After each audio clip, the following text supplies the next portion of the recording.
Oke. Sampun katuran Mbak caping gunung. Sing penting Kang Karjo ning kene ae. Kang ayo sampean ning kene ya Kang. Oh, ngomong apa to Mas? Gak duwe. Semua ngate ku lho ya Mbak. Baca doa. Heeh. Biar Biar Oma tetep Umi. fit. Yang belum tampil Oke. Dek, ditampilkan ya. Apa tadi ada permintaan sing durung apa Nduk? Kelas kalih negara angin Mbak. Oh, ya wis Resti ditampilkan. Ayo, Mbak Resti. Negara angin. Iki nek mbok kok kene kok dipotoni wong ae Mbak, kok nyanyi ae. Ngono.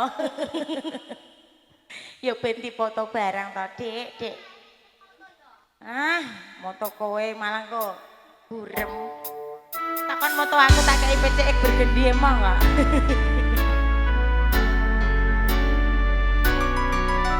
Yo.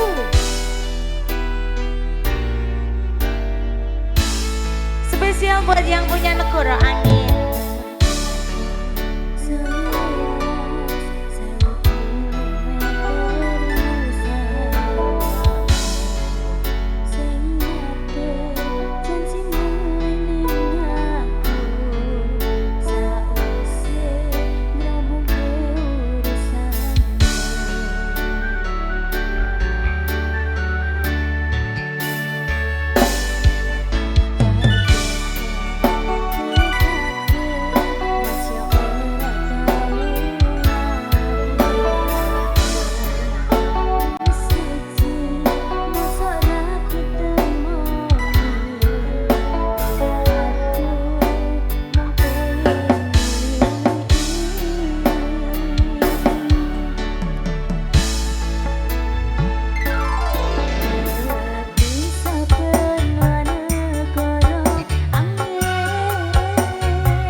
Mas Aldi. Oh, Mbak. sayangku ya. Mbak, sedulur saking Playon. Minta lagu apa? Gerajakan Banyuwangi. Gerajakan Banyuwangi. Oke. Dalem. Oh, gadis manis Kalimantan. Ya, iki mang keluarga besar Pak Ong. Wis anak keluargane dhewe-dhewe ya, Mbak. Oh, warga masyarakat iki beda-beda. Mriku RT-ne Pak Ong. Iki mau sing antri ndisiki, Nduk. Nggih, diaturi riyen, Mbak. Oke, gadis manis Kalimantan. Terima kasih, selamat malam sayangku. Ya mangga apa iki sing ngaturi Nduk gadis manis Kalimantan? Yang belum tampil? Ayo, Mbak Ervina? apa Mbak Adel? Kamila. Mbak Gita? Ya. Ayo Kam. Kamila. Ayo Kam. Ayo. Come here. Come here. Come here. Kemari.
Tambah ya apa Mas? Sing apik. Sing ngebit. Heeh. Yang racun. Nah, ngebit Yang sekali. racun. Oke, ya, Oke. ya. Yang racun. Ayo Mas Lisin. Wah, Tuan rumah lagi maju loh Mas. Mas Aldi. Alah ya Allah. Oke. Mas Aldi kok gulane keong racun ya. Alhamdulillah. Orang ngono, dia serah Aldi kok ngono polae. Aku ije perawan. Ya Allah. Perawan semene sing nyawang tak girap-girap. Sing gelem yo mek kita. Ya, Ayo sayangku Mbak Ervina. Yo. Masih bersama DJ Charlie. Goyang bareng bersama Siswa Budaya GNC Audio, Siswa Budaya TV, dan juga ada RHS Production.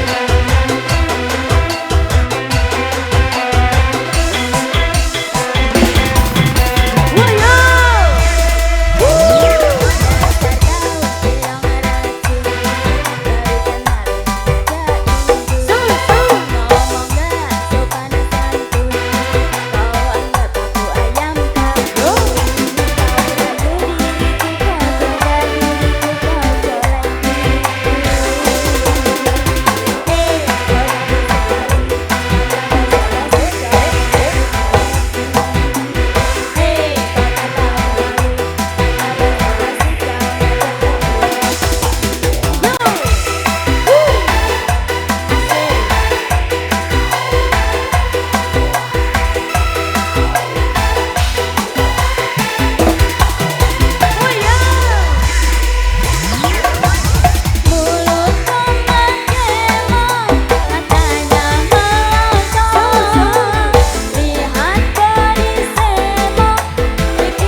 kasih. Keluarganya Mbak Ayu kompak selalu ya Mbak. Oke. Ndak iki lagune wis di stop. Oh nggih, Di stop Mergo dulu. koleksine sampun atensine sampun kathah nggih Mbak. Oke. Heeh. Sing durung katuran Gerajakan Banyuwangi, Banyuwangi. terus ada Riok Ponorogo, ada Oh, juga Bapak ya. Anomanobong. Walah berat. Ah. Aja amat. Wes kadung mlebu kantong arek. Mbah Win Apa sugeng ngene, dalu Dik? Mbah. Tak lebokno kene ben dijipuk dhewe. Aki anak wani njupuk. Amal njupuk dhewe. Sampeyan sing rene amasa mboke sing rono. Aja mbok tantang iku wis ndogo-ndogo malah mbok tantang. Mbok aku tingkene digelut tenan malah. Aja ngono amat. Iya Mas diaturi Gerajakan Banyuwangi Nggih. spesial permintaan Nggih, Pak, dari niki. dulur-dulur Layon Pucak Wangi. Niki Mbak, bapake. Aja amat. Iki lho ijane kene. Sabar.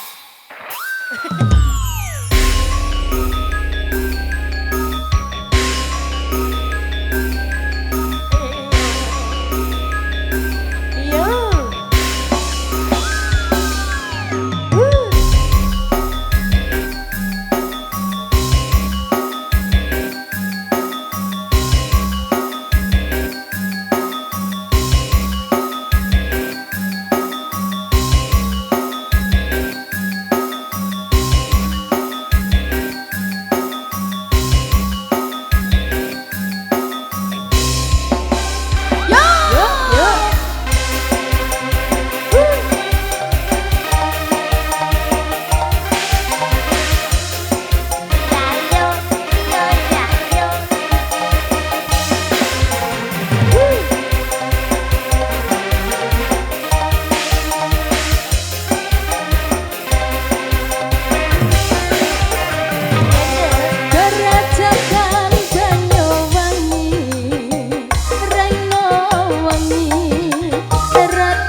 utang. Iya Salim. Kuncirane lah bapak kayak centalap sepion. Surabaya. Niku mang sepion apa kok Bonggo? Kondi Mas kok nembe dugi? Ora ono le, Dik. Iku mang ndak bar payu. Dinyang piro iku mang kok terus modot sungune kiwa tengen. Kaya ono-ono ae kok. Ada permintaan anu manobong. Langsung aja Bapak. dikasih dipenuhi Nggih, ke Mbak. terus Riang Ponorogo ya. Bapak ini kiwa jemblem.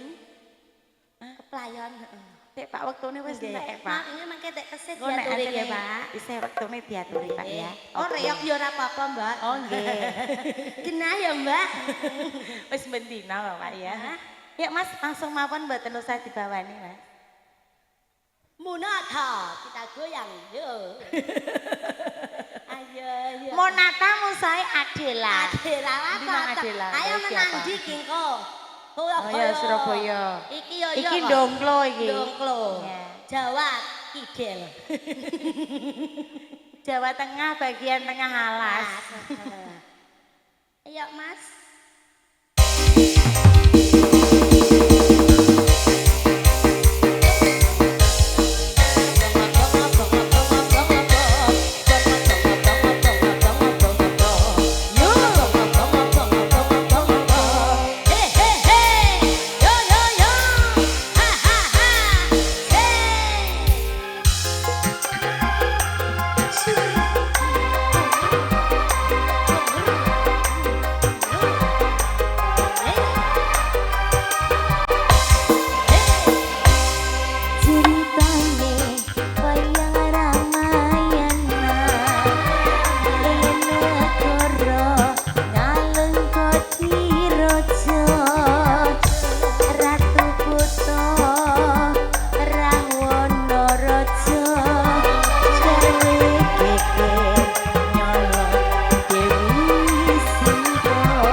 ngisor dhuwur panas.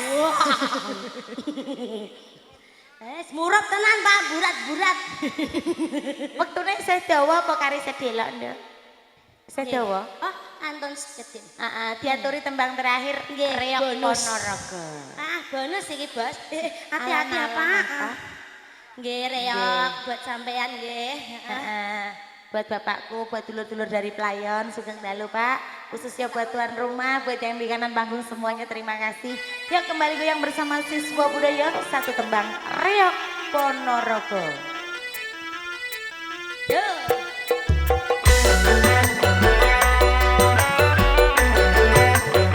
Siswa budaya.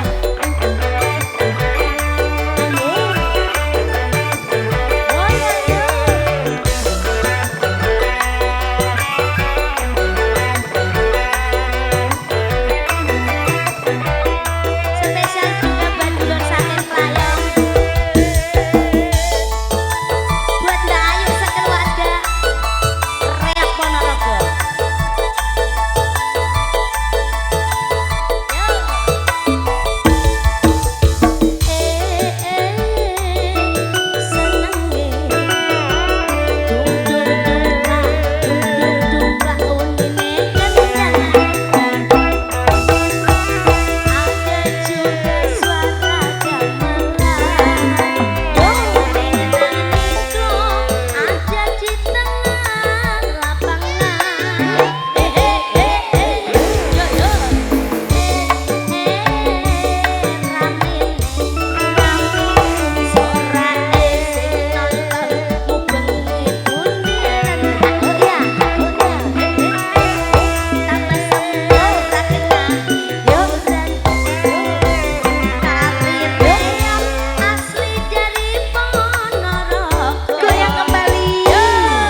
sing kok dhuwure ngono.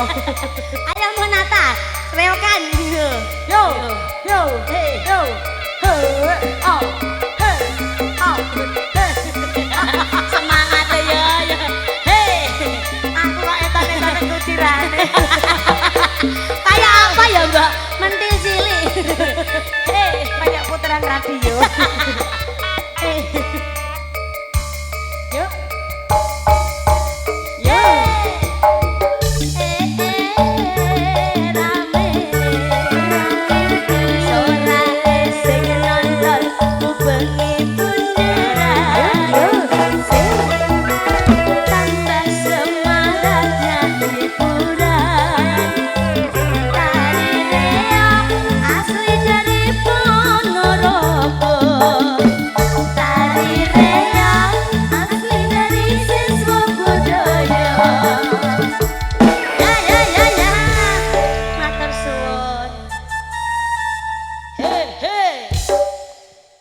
Aku kok terbayang-bayang wajah Monata.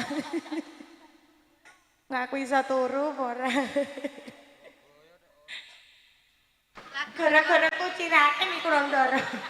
Kula kok terus eling puteran radio FM.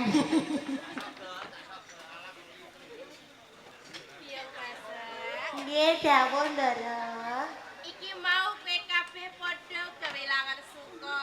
Nggih. Lali to yen to Pripun? putraku sakoran mau padha nangis. Lho. Kalau mau rak nembe bubuk Ndara. Lah kaget perkara anu menapa Nisa? Oh niku wau to. Iya. Iki yo ngono kok, Dik. Ora gelem elon-elon kok. Pangapunten nggih Ndara. Ora dadi ngopo kok Biung. Nanging bareng ngerti kowe numpak jaran jur padha mesem guyu kok. Polahe dia sok ngono ya, Sa? Nggih, berarti ombeni pil Ndara. Ning ya ora dadi apa. Malah kaporo seneng atiku kok Biung Pas. Menawi panjenengan sampun lejar penggalihipun, kula ugi nderek seneng Ndara. Nanging yo senajan to padha kewilangan suka. Aja njur lali marang kewajibane dhewe-dhewe ya Biung. Panjenengan menika mboten sisah kuatos Ndara. Sakmenika sedaya abdi sampun mangertosi kados pundi kewajibanipun piyambak-piyambak. Yen to pancen kaya ngono matur nuwun banget Biung Pesek. Ateges ora mesra pun kula wentah. Lan kabeh anak-anakmu senajan to kuwi ana anak-anak sing anyar-anyar, sing lagi wae nyambut gawe. Nyatane ya ora dibetak-betake kok Biung. Sedaya menika sami mawon Ndara. Sapa kae ya Biung? Enten tamu Ndara. Berarti palungguan ya. Mana-mana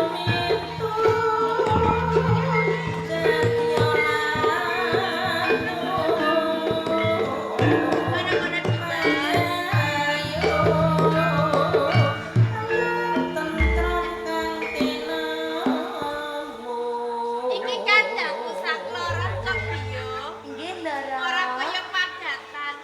Apa ya kelingan nang dulure iki to? Kok nganti sowaning taman kaputren kasih. Sepindah kula kapang kalian panjenengan ing Kangen. Allah kali kula kapang kalian turunan Ah apa iso? seger kepanasan Bagas waras kalis ing sambi kolot. kanggo bojo dewi menaipun paringaken ing abdi kang wonten kuburan Apa ana wigati to badhe Dimas? wonten pigatos badhe panjenengan Kaya ngono. Biung. Kula Ndara. Kadangku sak loron ana ya perlulan aku. Kula kowe kabeh padha ning pepungkuran netepi kewajiban sing durung rampung. Menawi ngaten sedaya abdi nyuwun pamit Ndara. Iya ya Biung. Pareng Ndara.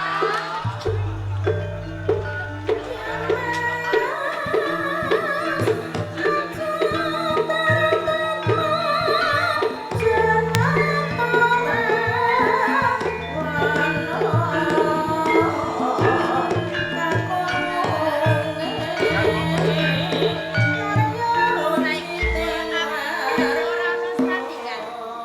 Saiki enggal matur jur apa wigatine?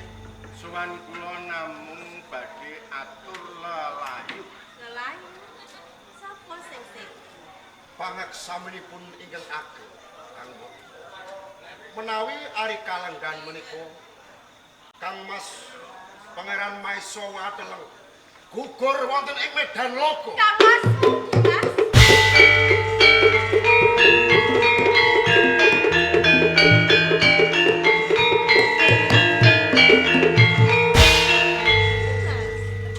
Siramu matur yen to Kang Masmu gugur ing Medan Logo. Injih.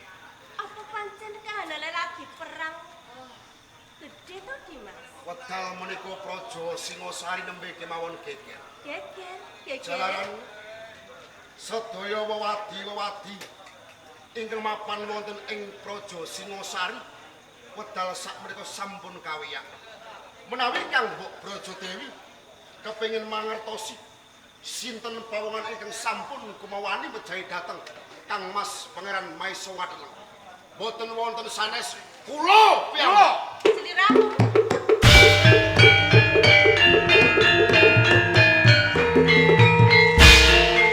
Kamu kok banget tresnani garwaku lan siramu sakloro. Jur apa dosa lan lupute Kang Masmu, Dimas? Dosanipun digendong, diimpit, dikendhit paribasanipun. Sedanipun Rama Prabu Kenarok menika sampun kawiyak jebul boten kapundhut dening Gusti Kang Akara Jagat ning dipun krenah dening Sang Prabu Anusapati. Kalampah wedal sak menika Prabu Anusapati gugur ing Medan Logo awis saking tumindakipun Kang Mas Pangeran Tohjaya. Nanging ewa semanten sinarang Kang Mas Tohjaya menika jumeneng pangarsa ing Singasari. Kang Mas Maisa Wateleng boten kersa sabiyantu lan yang kuyung dhateng lampahipun Kang Mas Prabu Tohjaya. Dimas.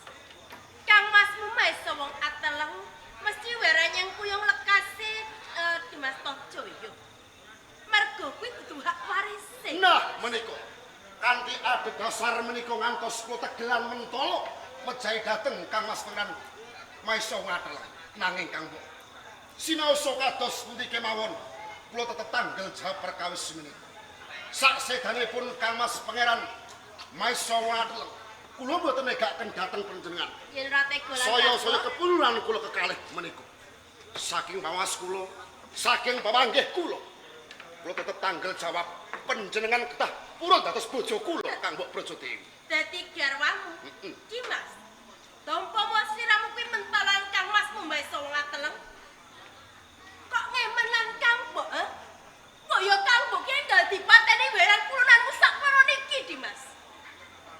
Mergo aku duweni rasa welas senajan to kepiye Mbak Yu Brajadewi menika kalebet kadang kula piyambak. Sedanipun Kang Mas Pangeran Maisa Wateleng kula mboten negakaken dhateng panjenengan. Manis amun. Muga kersa nglados dhateng kula. Dipun sagah napa mboten?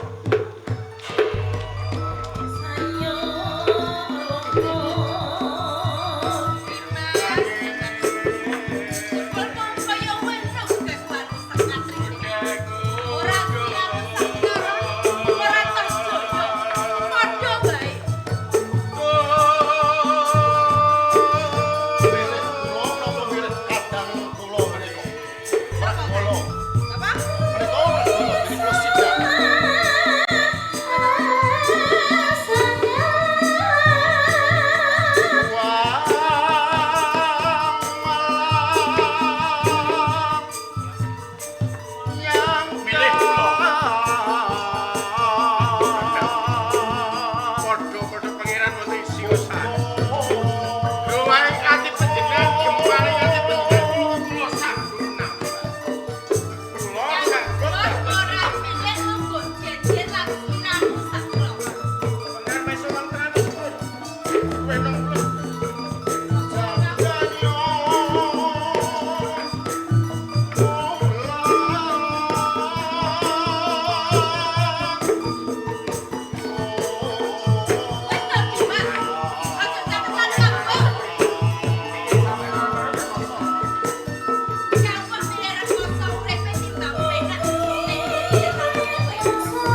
ayu gandes luwes ngeraati. Rasane piye ya?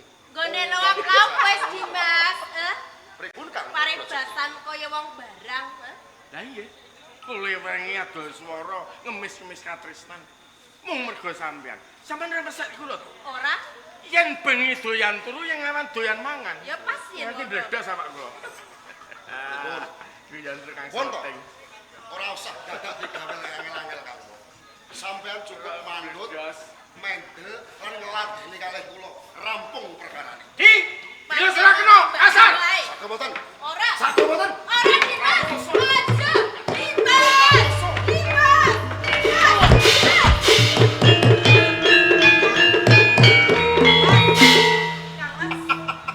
Aturipun panjenengan sampun penjang. Sebole si urip maisuwa.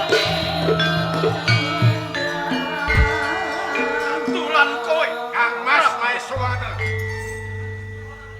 Mamak ombripatmu aja nganti mamak moto batinmu. Sopo Brojo Dewi? Kertosipe kula. Ya gene wis ngerti nek tempene dilemper. Maksude Dulurepe diselenger. Kowe nanging ngerti kok. Ana tetembungan sedumuk bathuk sinari bumi. Cilik dibebenge anake gedhe dijawat parang bojone kuwi ditonyowo kabeh. Sampeyan ditonyowo. Ayo talingan. kelakon tak juwe-juwe lakon papan kene. Ayo. Apamu?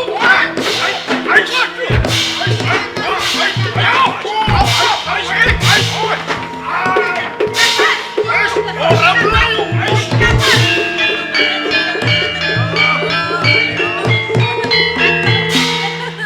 Dimas. Dimas. Bojomu wis Jenenge Kang. Kapon yen bojomu ora tanggung jawab kelawan sampean. Mergo sira ora karo Manut ora Mas.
Ya kene kowe nemoni lakon sing kaya kowe. Mongko kowe ra duweni dosa lan perkara. Lho, sapa kae? Ayo.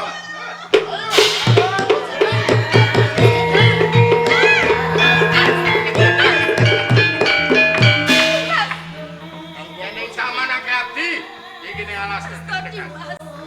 Paten ana Kangpo wae Kangpo lilo. Wah, ya Kecero kaya manuk beranjangan. Kopat kapito kaya pedhit utapakane. Nanging kula kuwi kapitayan. Panjenengan kok satunggaling wanita. Ingkang ringkih. Boten gadah donya. Lha saking mriki. Semangat Kangpo. iki sak kudu iki lho, esuk-esuk lho. Sago apa ora? Paten Kangpo Tak wae inciki Dimas. Kangpo. Aja.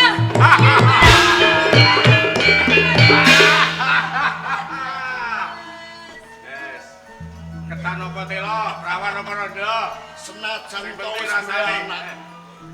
Isih kaya prawan. Ngono. Yen ora percaya jajaran tenan.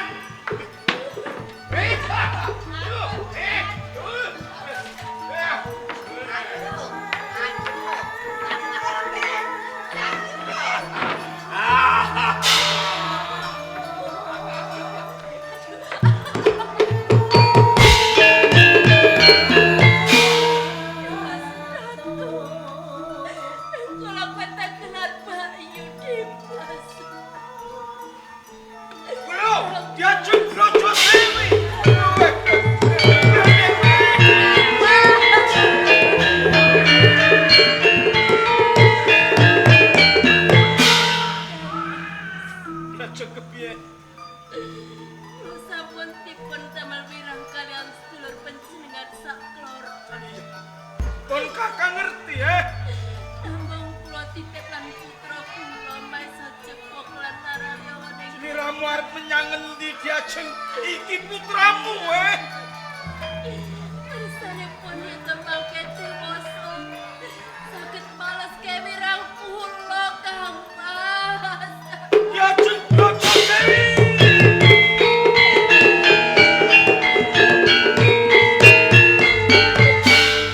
Jagat Dewa Bathara. Aku kelangan bojo. Aku kudu nglawentah marang putraku sakloron Cempaka lan Maningyon. Sudatu Pragula. Perkara iki aja kok anggep rampung. Besok dewasaning putraku sakloron tak tagih kaya utang kowe. Sudatu Pragula.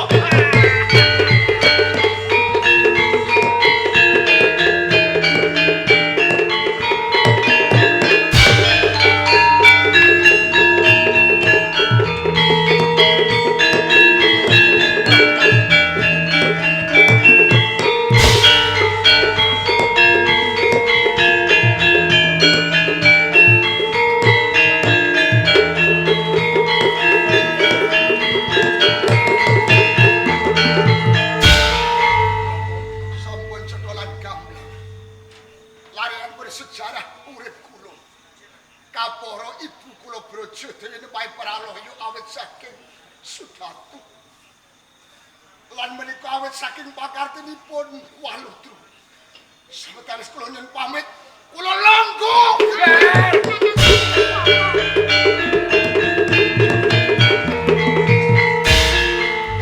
Ora kok teges. Popo kuwi ngias marang kuwanenan tak regani kok. Nanging Tajaya Walutru wektu dina iki pindhane Jawata kapet. Jalaran dhewekne kacondhokan pusaka kang aran Kyai Gandreng le. Nanging upama Kyai Gandreng ana ing astamu, mbok menawa kowe bakal bisa mudi tuwuh marang sedane ibu. Gandreng. Pamit.